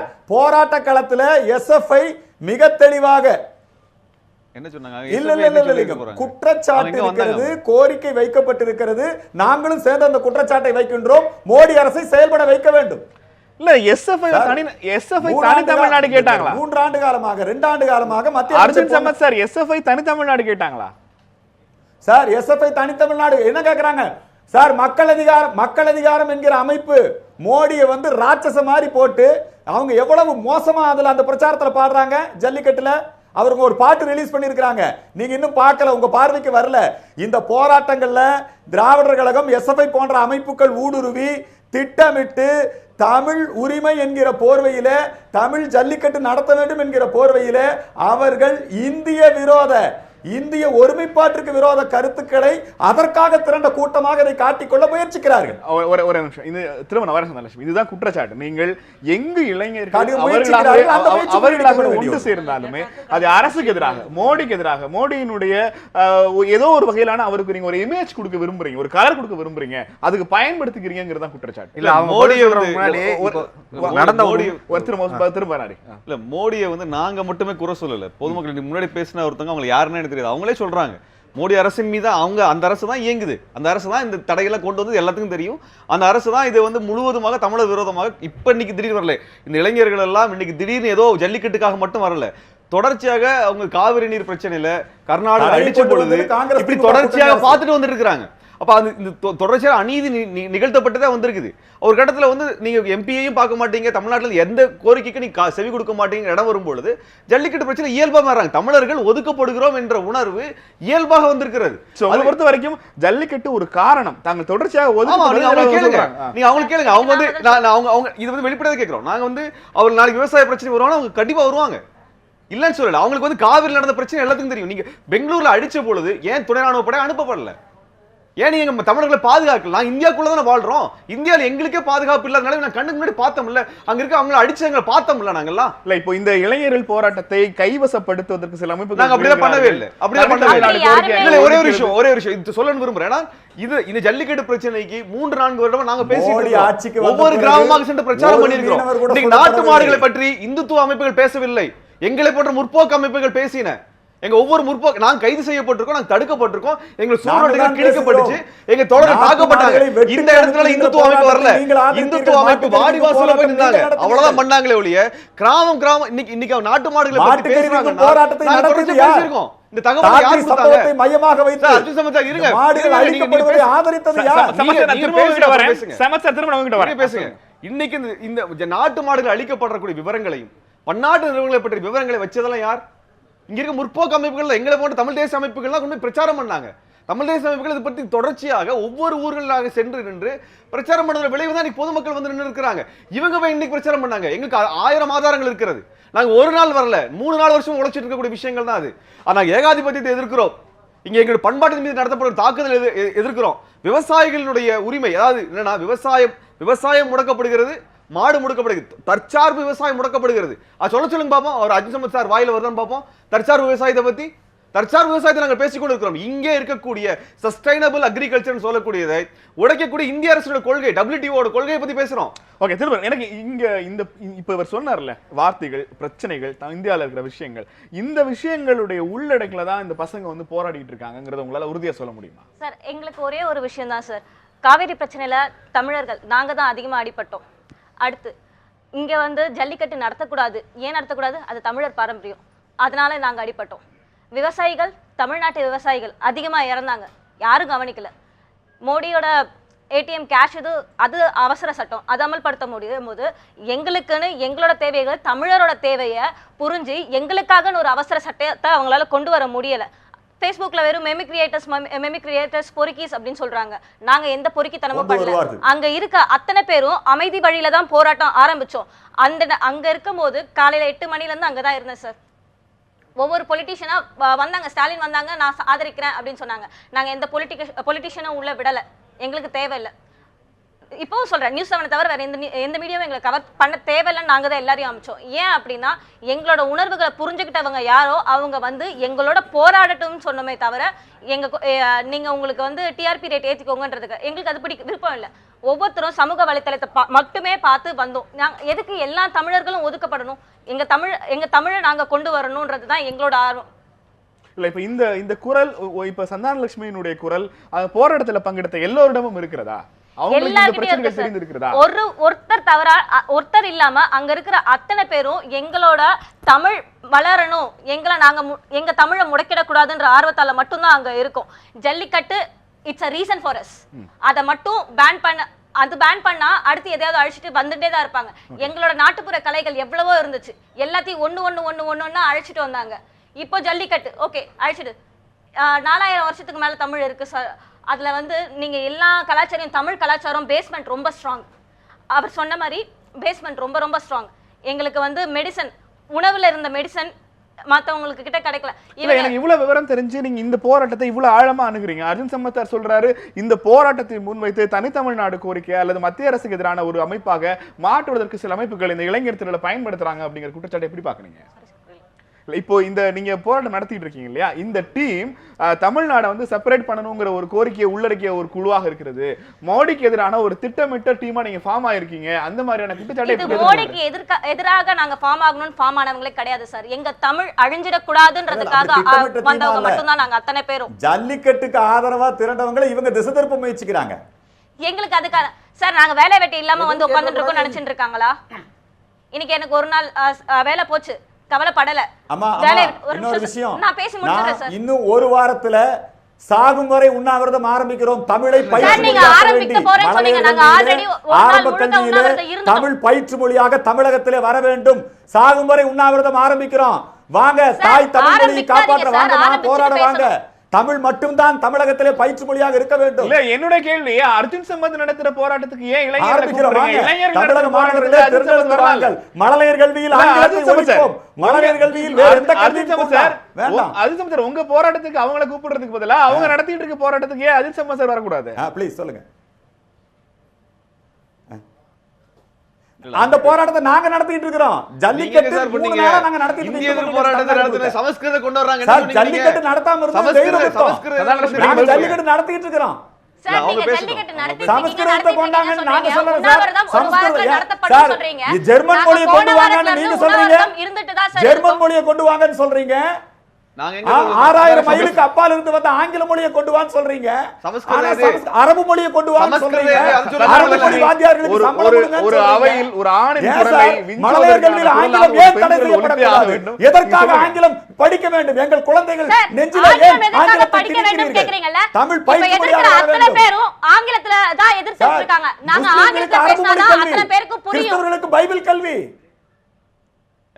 நீங்க என்னங்க நீங்க வேத பாடம் கொண்டு வர்றீங்க, சமஸ்கிருதத்தை கொண்டு வர்றீங்க, அதெல்லாம் கேட்க மாட்டீங்களா? சமஸ்கிருதத்தை வச்சு பேசுறதா? சமஸ்கிருதம் எப்ப கொண்டு வந்தீங்க? உங்க சிந்தனையில போராட்டம் எதை நோக்கி இருக்கிறது என்று மட்டும் சம்பத்துக்கு சொல்லுங்க. அவர் பதில் கேட்கலாம். எங்க போராட்டம் ஒரே ஒரு விஷயம் தான் சார். சென்ட்ரல் கவர்மெண்டால மட்டும் தான் எங்களோட உரிமைகள் என்னன்றதை புரிஞ்சுக்க முடியும். அவங்க யாருமே புரிஞ்சுக்கல, யாரும் புரிஞ்சுக்க விருப்பப்படல.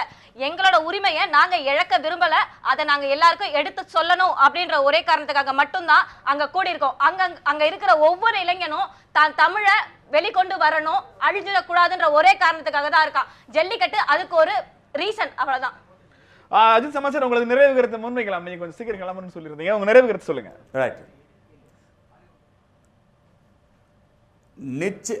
நிச்சயமாக நம்முடைய பாரத பண்பாடு, தமிழர் பண்பாட்டின் அடிப்படையில் இருக்கக்கூடிய இந்த ஜல்லிக்கட்டு வீர விளையாட்டு, அதுக்கு ஒரு சிறப்பு சட்டம் கொண்டு வந்து மத்திய அரசாங்கம் இதை செய்ய வேண்டும்.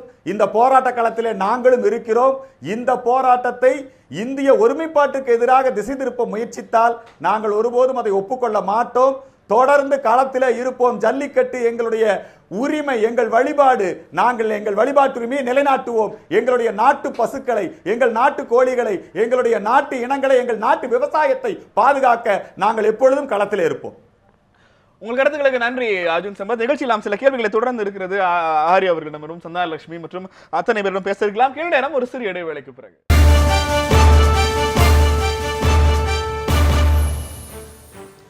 கேள்வி நேரம் தொடர்கிறது. தமிழகம் முழுக்க நடைபெற்றுக் கொண்டிருக்கிற போராட்டங்களினுடைய முடிவு என்ன? இந்த போராட்டங்கள் எதை நோக்கி போய் கொண்டிருக்கிறது? இந்த போராட்டங்கள் வாயிலாக இந்த இளைஞர்கள் அரசுகளுக்கு சொல்கிற விஷயம் என்ன? இது குறித்து இன்றைய கேள்வி நேரத்தில் நிறைய பேசிக் கொண்டிருக்கிறோம். வேல்முருகன் சார், இந்த பிரச்சனையை பேசிக் கொண்டிருக்கிற போது இந்த ஒரு போராட்டத்திற்காக, இந்த ஜல்லிக்கட்டை முன்வைத்து தமிழகம் முழுக்க நடைபெறுகிற ஒரு போராட்டங்களை அந்த மண்ணை சேர்ந்ததாக எப்படி பாக்குறீங்க? என்ன சொல்றது, எல்லாத்தையுமே பிரச்சனையாக்கி, எல்லாத்தையுமே அதை அதில் ஒரு ஏதாவது ஒன்று பண்ணி அப்படியே தமிழர்களை போராட்டத்திலேயே ஆக்கி ஒட்டுமொத்த தமிழர்களையும் போராட்டத்திலே கடைசி வரைக்கும் வச்சுக்கிட்டே இருந்துட்டாருந்தா அதுக்கப்புறம் தமிழர்களே இருக்காமல் போயிடுவாங்க. தமிழர்களுடைய ஒட்டுமொத்த எல்லா இதுவுமே இருக்காமல் போயிடும். அப்போ அவங்க சொல்கிறத நம்ம கேட்போம். ஏன்னா எல்லா அறிவாளியுமே, எல்லா திறமசாலியுமே, எல்லா இதுவுமே இங்கே தமிழ்நாட்டில் தான் இருக்குது. இதை எப்படியாவது அழிக்கணும். அப்போ என்னன்னாக்க எல்லாத்தையும் போராட்டத்தில் கொண்டு வந்து அடிச்சுக்கிட்டு, உதச்சிக்கிட்டு, வெட்டிக்கிட்டு, குத்திக்கிட்டு இப்படியே போராட்டத்திலே இருங்க. இப்படியே இருந்துகிட்டு இருந்தால் நாங்கள் அப்படியே இருப்போம். நீங்களும் அப்புறம் மாறி நாங்கள் ஏதாவது சொன்னாங்கனாக்கா, காசு கொடுத்தோம்னா ஏதாவது பண்ணாக்க வாங்கிட்டு அமைதியாக போடுங்க. சார், ஜல்லிக்கட்டுக்கான ஒரு நிகழ்ச்சியில் ஜல்லிக்கட்டு குறித்த ஒரு பாடல் பாடாமல் போனால் அது நல்லா இருக்காது. ஜல்லிக்கட்டினுடைய அவசியம் குறித்த கிராமிய பாடல்கள் இருக்கிறதா? அது தொடர்ச்சியா இப்போது இந்த ஜல்லிக்கட்டு மாதிரியான நிகழ்வுகள்ல அதை பாடுறாங்களா? ஜல்லிக்கட்டு பாடல்கள் நிறைய இருக்குது. இப்போ எனக்கு என்னன்னாக்கா, சரி இந்த சூழ்நிலைக்கு தகுந்த மாதிரி ஒரு பாடல் இருந்தால் தான் நல்லா இருக்கும் அப்படிங்கிறதுக்காக வேணா ஒரு பாடல் பாடுங்க. எங்களுக்கு வேணும் ஜல்லிக்கட்டு, எங்களுக்கு வேணும் ஜல்லிக்கட்டு, இளைஞர் உலகம் காத்திருக்கு துள்ளிக்கிட்டு, இளைஞர் உலகம் காத்திருக்கு துள்ளிக்கிட்டு, அட பொங்கலுக்கு வேணும் ஜல்லிக்கட்டு, இந்த பொங்கலுக்கு வேணும் ஜல்லிக்கட்டு, நாங்க புத்துணர்வு பெறுகின்ற விளையாட்டு, நாங்க புத்துணர்வு பெறுகின்ற விளையாட்டு, எங்களுக்கு வேணும் ஜல்லிக்கட்டு, இளைஞர் உலகம் காத்திருக்கு துள்ளிக்கிட்டு, நேற்றல்ல இன்றல்ல தொன்று தொட்டு, நேற்றல்ல இன்றல்ல தொன்று தொட்டு, மிக நேர்த்தியுடன் நடந்து வந்த ஜல்லிக்கட்டு, மிக நேர்த்தியுடன் நடந்து வந்த ஜல்லிக்கட்டு, நிற்கலாமா இதற்கு ஒரு தடை கேட்டு, நிற்கலாமா இதற்கு ஒரு தடை கேட்டு, நாங்கள் நிற்கின்றோம் நீதிமன்ற விடை கேட்டு, நாங்கள் நிற்கின்றோம் நீதிமன்ற விடை கேட்டு. வேல்முருகன், இந்த நிகழ்ச்சியில் தற்போது கூடுதலாக நம்மோடு இந்த செக்மெண்ட்ல இணைகிறாங்க. சென்னையில் நடைபெற்ற இந்த ஜல்லிக்கட்டுக்கான ஆதரவு போராட்டத்தில் பங்கேற்ற துவாரகேஷ் அவர்கள் நம்மோடு இணைந்திருக்கிறார். துவாரகேஷ், சொல்லுங்க, இந்த போராட்டத்தினுடைய உங்கள் பங்களிப்பு என்ன? அந்த போராட்ட காலத்தினுடைய நிலைமை என்ன? இந்த போராட்டம் பார்த்தீங்கன்னா, இது எல்லாருமே ஃபேஸ்புக்கை மட்டுமே பார்த்து வரல. இதுக்கு ஒரு முக்கியமான காரணம் சொல்லணும்னா, உங்களோட தொலைக்காட்சிகளோடும் தான். இந்த நியூஸ் 7 தொலைக்காட்சிகளையும் பார்த்து தான் நான் எங்களை மாதிரி க்ரௌடும் வந்திருக்கு. ஆக்சுவலி நாங்களாம் கல்லூரி காலம் முடித்து பல வருஷம் ஆச்சு, கல்யாணம் ஆகி குழந்தைகள்லாம் இருக்குது. இதை பார்க்க எங்களுக்கே ஒரு உணர்வு, அது கட்டுப்படுத்த முடியாத ஒரு உணர்வு.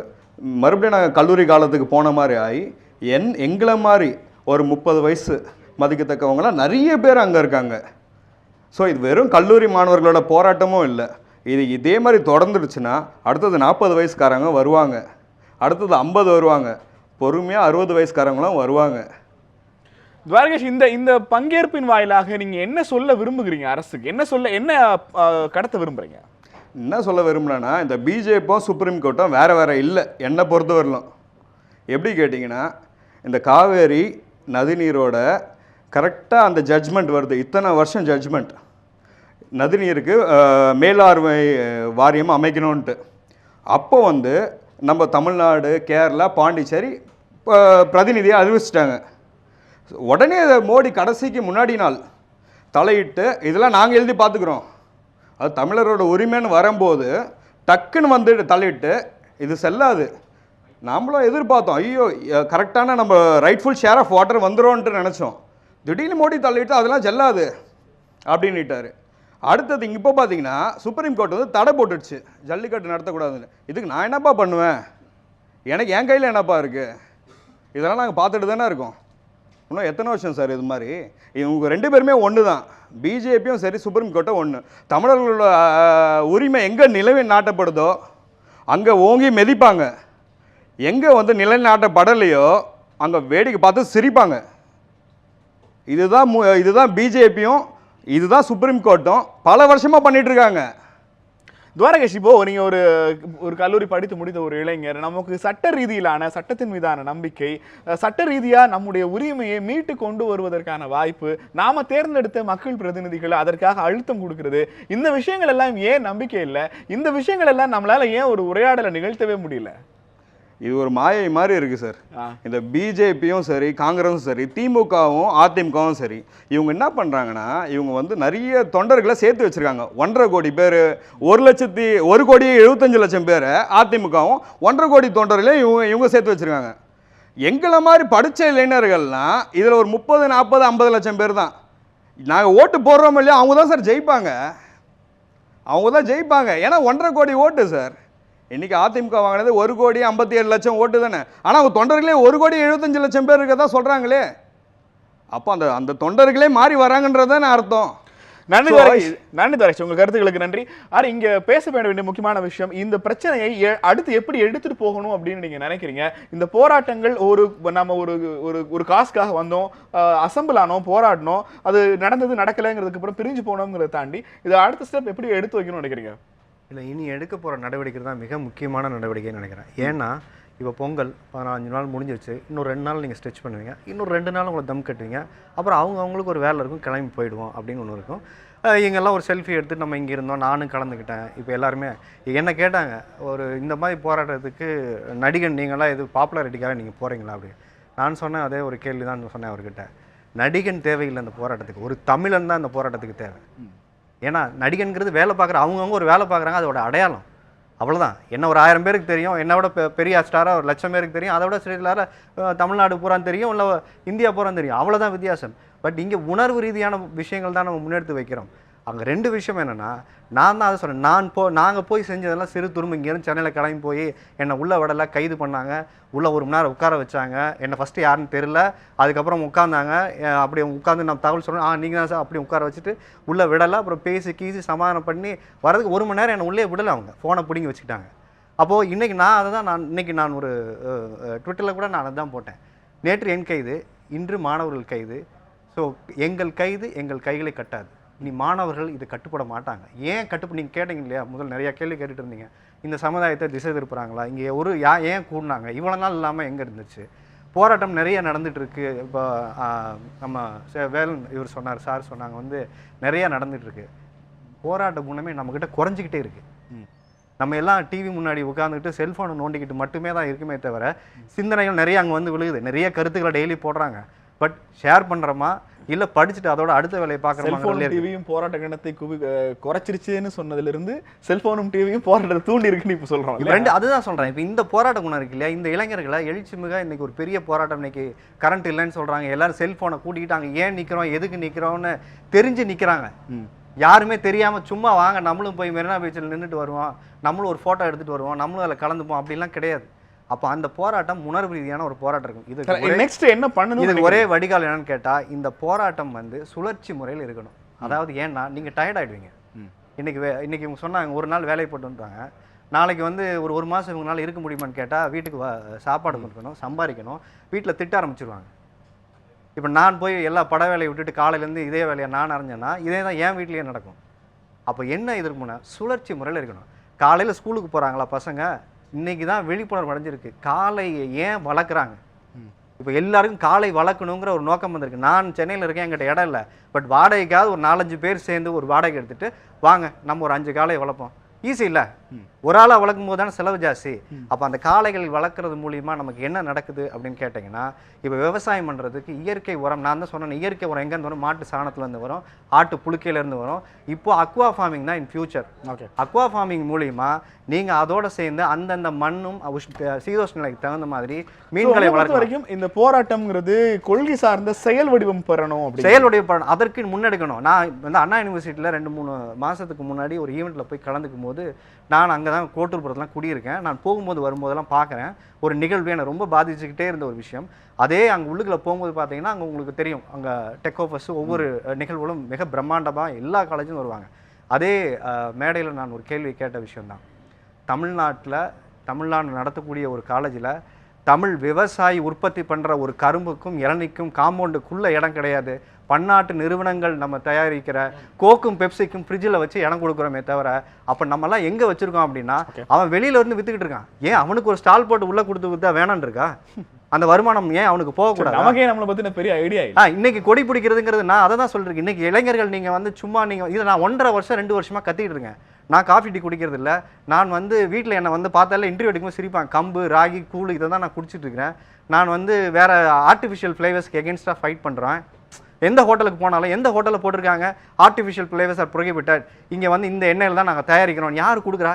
5000 ரூபா கொடுக்குறோம், 2000 ரூபா கொடுக்குறோம், சர்வீஸ் சார்ஜஸ்ன்னு புதுசாக போட்டு அதையும் நம்ம. நீங்கள் இளைஞர்களுக்கு வைக்கிற கடைசி கோரிக்கை, இளைஞர்கள் நீங்கள் இந்த எழுச்சி முறையில் சுழற்சி முறையில் நீங்கள் போராடும். சுழற்சி முறைனா என்ன அப்படின்னா, காலையில் ஆஃபீஸ் போனீங்களா 5 மணிக்கு மெரினா வச்சுக்குவாங்க, ஷிஃப்ட் முறையில் அவன் கிளம்பி போயிடுவான், நீங்கள் ஒரு 500 பேர் உட்காருங்க. மத்திய அரசுக்கு தொடர்ந்து நீங்கள் உங்கள் கருத்துக்களை வெளியிட சொல்லிக்கிட்டே இருங்க. ஆமாம், இது பிசி ஆக்ட் அவங்க மூலியமா மட்டும்தான் இதை பண்ண முடியும். ஸோ அந்த மாதிரி நீங்க வந்து சட்டத்தை மாற்றணும் அப்படின்னா மத்திய அரசுக்கு நம்ம நிர்பந்தத்தை ஏற்படுத்தணும். இப்போ எப்படி வந்து தெலுங்கானா அவங்க போராடி எப்படி வாங்கினாங்க, நம்ம தமிழ்நாடு கேட்கல, தமிழ்நாடு கேட்கல, தமிழனே தமிழ்நாட்டில் வாழ விடும். நன்றி ஹரி, நன்றி. சந்தாலட்சுமி, உங்களை பொறுத்த வரைக்கும் இந்த போராட்டங்களின் வாயிலாக அரசுக்கு என்ன சொல்ல விரும்புறீங்க? அடுத்த கட்டமாக இது எப்படி நகரும் எதிர்பார்க்குறீங்க? சார், அடுத்த கட்டமாக நாங்கள் ஒரு விஷயம் சொல்லியிருந்தோம் காலையிலே, எங்களுக்கு தேவையான உரிமைகள் எங்களுக்கு தரப்படலை அப்படின்னா யாரும் ஓட்டு போட ரெடியாக கிடையாது. அங்கே இருக்கவங்க அதான் சொன்னாங்க. நெக்ஸ்ட் கலெக்டர் ஆஃபீஸில் போயிட்டு நீங்கள் எங்களுக்குன்னு கொடுத்த சிட்டிசன்ஷிப் உரிமை எங்களுக்கு தேவையில்லை, எங்களால் வாழ்ந்துக்க முடியும், எங்களோட ஓட்டர் ஐடி ஆதார் கார்டு எதுவாக இருந்தாலும் சரி கவர்மெண்ட்டால் அங்கீகரிக்கப்பட்ட ப்ரூஃப்ஸ் நாங்கள் அங்கே சப்மிட் பண்ணுறதா தான் இருக்கும். ஓகே, இன்னொரு விஷயம், அவங்க சொன்ன மாதிரி சுழற்சி முறையில் போராடணும் அப்படின்னு அதுவும் நடந்துட்டு தான் இருக்குது. காலையில் ஷிஃப்ட் போனவங்க முடிச்சுட்டு திரும்ப ஆஃபீஸ் வந்து ஜாயின் பண்ணாங்க. இப்போ நைட் ஷிஃப்ட் போயிருக்காங்க, அவங்க மறுபடியும் நாளை காலையில் பங்கெடுக்கிறது இருக்காங்க. ஓகே, நன்றி தனலட்சுமி. வேதவரசன், உங்களை பொறுத்த வரைக்கும் இந்த போராட்டங்கள் எப்படி போகணும்னு எதிர்பார்க்குறீங்க? அந்த மண்ணின் மைந்திரா இல்லை, 2 பேருமே கரெக்டாக சொல்லியிருக்கிறாங்க. என்னன்னாக்க இப்படி தான் இருக்கணும், இப்படி இருந்தால் மட்டும்தான் அவங்க ஏன்னா சொல்ல முடியும். அவங்க என்ன நினச்சிக்கிட்டாங்கன்னா, இப்போ ஒரு 2 நாள் நடத்துவானோ, ஒரு நாள் நடத்துவானோ, அதுக்கப்புறம் அப்படியே விட்டுட்டு போயிடுவானுங்க. அவனுக்கு அப்புறம் நிறைய வேலைகள் இருக்கும், அப்புறம் குடும்பத்தை பார்க்கணும், குட்டியை பார்க்கணும், பிள்ளைங்களை பார்க்கணும், எல்லாத்தையும் பார்க்கணுன்ட்டு விட்டுடுவாங்க. அதுக்கப்புறம் இவனுக்கு இப்படி தாண்டா எப்பயுமே தமிழர்கள் அப்படின்னு நினச்சதுனால அவங்களுக்கு இப்படி இந்த அளவு கொண்டு வந்திருக்காங்க. நம்ம இனிமேல் இவர் சார் சொன்ன மாதிரி, மேடம் சொன்ன மாதிரி இதை அப்படியே நிர்பந்தம் பண்ணிக்கிட்டே இருக்கும்பொழுது நமக்கு எங்களால் வாழ முடியும். அப்போல்லாம் ஒரு காலகட்டத்தில் வாழ எங்கள் தாத்தம் பாட்டெல்லாம் எந்த ஆதார் கார்டு இருந்து வாழ்ந்தோம், எந்த ஏடிஎம் கார்டு இருந்து வாழ்ந்தோம், எந்த ரேஷன் கார்டு இருந்து வாழ்ந்தோம், நம்மளாம் எல்லாமே சந்தோஷமாக வாழலையா, மகிழ்ச்சியாக வாழலையா, அதுமாரி நாங்கள் வாழ்ந்துட்டு போகிறோம், நான் அதுமாரி இருந்துட்டு போகிறோம். அதனால் இந்த போராட்டங்கள் தொடர்ந்துக்கிட்டே இருக்கும் பொழுது தான் அதுக்கான வெற்றி கிடைக்கும். திருவருடைய இந்த ப்ராசஸ் அரசாங்கம் இந்த போராட்டங்களை எவ்வளோ சீரியஸாக எடுத்துப்பாங்கன்னு நினைக்கிறீங்க? இதை எப்படி பார்ப்பாங்கன்னு நினைக்கிறீங்க மத்திய மாநில அரசு? இல்லை, அடிப்படையில் நான் ஒரு விஷயம் சொல்ல விரும்புகிறோம். என்னன்னா வந்து அரசு வந்து இது ஜல்லிக்கட்டுங்கிற தனி ஒரு விஷயமா மட்டுமே பார்க்கல. அது உலக வர்த்தக கழகம் சொல்லக்கூடிய WTOவில் விவசாயத்தை அழிப்பதற்கான ஒப்பந்தத்தை கொடுத்துருக்காங்க. விவசாய நிலம், ஒட்டுமொத்த விவசாய விளைபொருள்கள் அத்தனையுமே கார்ப்பரேட்டுக்கு கொண்டு போகப்படுது. அது மட்டும் இல்லாமல் பண்ணை என்று சொல்லக்கூடிய இந்த ஆடு மாடு அனைத்துமே வந்து மரபணு மாற்று முறையில் பெரிய கார்ப்பரேட் நிறுவனம் கட்டுப்பாட்டில் கொண்டு போகிறாங்க. அப்போ வந்து விவசாயியும் அழிக்கணும், இங்கே பண்ணை மாடுகளையும் அழிக்கணும், அதுக்கு இருக்கக்கூடிய அந்த இண்டஸ்ட்ரியை அழிக்கணும். இது சேர்ந்த ஒரு வேலை தான். இப்போ நீங்கள் வந்து பார்த்தீங்கன்னா ஜல்லிக்கட்டு நடக்கக்கூடிய இதே நேரத்தில் கிட்ட 100 விவசாயிகள் தற்கொலை செய்திருக்கிறார்கள்.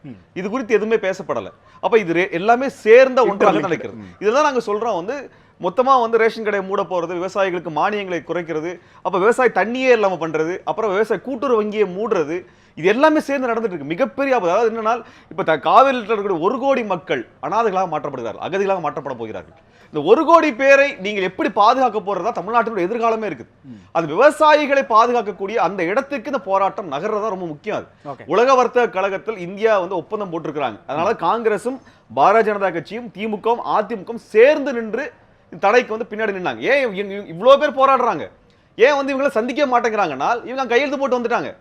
அதனால் கையெழுத்து போட்டு வந்தவங்க இவங்ககிட்ட வாக்குறுதி கொடுத்து ஏமாற முடியாது, ரொம்ப நாள் வந்து ஏமாற்ற முடியாது. இப்போ பிரச்சனை வந்து இந்த போராடக்கூடியவர்கள் ஒன்றை ரெண்டாக புரிஞ்சுக்கணும். உலக வர்த்தக கழகத்தில் போட்ட கையெழுத்தை ஒப்பந்தத்திலிருந்து வெளியேறணும்னு சொல்ற நெருக்கடியை கொடுக்கும் பொழுதுதான் தீர்வு வரும். நம்ம ஜல்லிக்கட்டுங்கிற தனி விஷயம் அல்ல, தனி பண்பாட்டு விஷயம் மட்டுமல்ல, தற்சார்பு விவசாயத்தை முழுவதுமாக அளிப்பதுதான் இந்த வேலை. அதுல மோடி, காங்கிரஸ், திமுக, அதிமுக சேர்ந்து நிற்கிறது. அதான் உண்மை. நன்றி திருமுருகன். இந்த ஜல்லிக்கட்டுக்கான போராட்டமாக மட்டும் இதை பார்க்க முடியாது, இந்த மண்ணுக்கான போராட்டமாக இதை மாற்ற வேண்டும். 100 விவசாயிகள் இருந்திருக்கிறார்கள். விவசாயிகளுக்கான உரத்த குரலை, தற்சார்பு விவசாயத்துக்கான குரலாக இந்த போராட்டங்களை மாற்றுவதன் வாயிலாகவே என்ன காரணத்திற்காக இந்த ஒன்று கூடல் நிகழ்ந்திருக்கிறதோ அது பூர்த்தியாகும் என்கிறார்கள் நிகழ்ச்சியில் பங்கேற்ற ஆளுமைகள். நிகழ்ச்சியில் பங்கேற்ற 5 பேருக்கும் கேள்வி மனமார்ந்த நன்றி தெரிவித்துக் கொள்கிறது. இன்னொரு சந்திக்கலாம். நன்றி, வணக்கம்.